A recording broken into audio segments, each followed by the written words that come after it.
Hello guys! Good afternoon, good evening, and good day to all. So, eto na nga. Umabot na tayo ng 1K followers and subscribers. Actually, subscribers pala, not followers. I just wanna say thank you everyone for your support. Ayan, umabot na tayo ng 1K. It's big deal for me kasi bago lang ako sa vlogging. I just wanna say thank you each and every one of you. I appreciate you po. So, ayan. So, eto na. RJYC Vlog again. Before we start, please like, subscribe, comment, and share. Ang next na road natin is road to 1,500 subscribers muna. So, yeah. So, eto, ang isa sa didiscuss natin is yung nagaganap dyan sa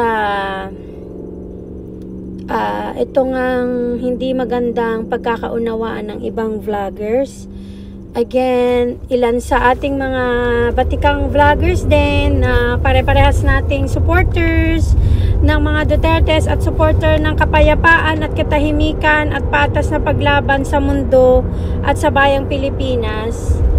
Ako po ay nakikiusap sa inyo na sana po ay ipagwalang isang tabi nyo muna ang inyong mga galit sa isa't isa, and let's just focus on what is more important, and that is to fight our rights and our country, the Philippines, para sa mga totoong kalaban. So, magpatawaran na po tayo at wag na po tayong magpapalitan pa ng mga salitaan para lang magkaroon ng mas lalo pang ikalalaki ng problema. Ayan. So anyways, ang maganda rin ngayon na nangyayari is umaasa tayo na for 2025 there's gonna be more changes na mangyayari sa bansang Pilipinas, especially sa leadership ng Philippines. You'll never know, it might be BP Sara's year.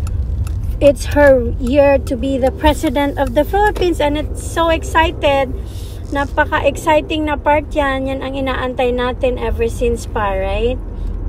And also, holiday season na, malapit nang matapos ang 2024.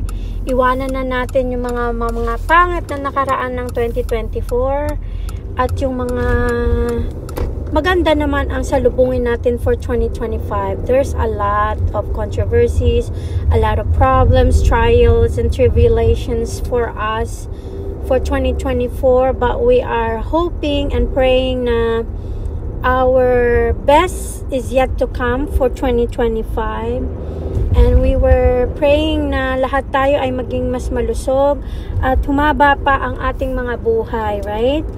So I just want to say thank you again guys. 1K subscriber na tayo. So, nagpapasalamat po ako sa lahat ng nag-subscribe sa atin. I really appreciate you guys. Just keep doing what we're doing. Let's still fight for what is right. Hindi lang naman about sa Dutertes ang pinaglalaban natin. Ipinaglalaban natin ang tama. At nagkataon na ang nasa tama ay ang ating mga minamahal na Dutertes, PRRD, and BP Sara. Ayan. So, again, thank you so much guys for supporting me and for subscribing to my channel. I am doing vlogging while I'm driving because that's the only time na nakakapag-chit-chat ako sa inyo. But I'll try my best to learn more on how to do live and how to do vlogging a little bit better. Raw lang kasi tayo kung ano yung nakikita nyo dito while I'm driving, even if I honk to people or they honk to me. Kahit na binubusinahan ako or ako yung bubusina. Anyway, safe naman tayo guys. Thank you so much again for your support. Please like, subscribe, comment, and share. And later, may i-discuss pa tayo na maraming nagaganap sa Pilipinas. And also, I wanted to say happy holidays to everyone. Malapit nang mag-2025.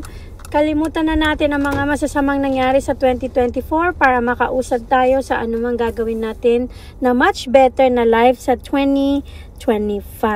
Okay? Again, thank you so much guys. God bless you. Bye!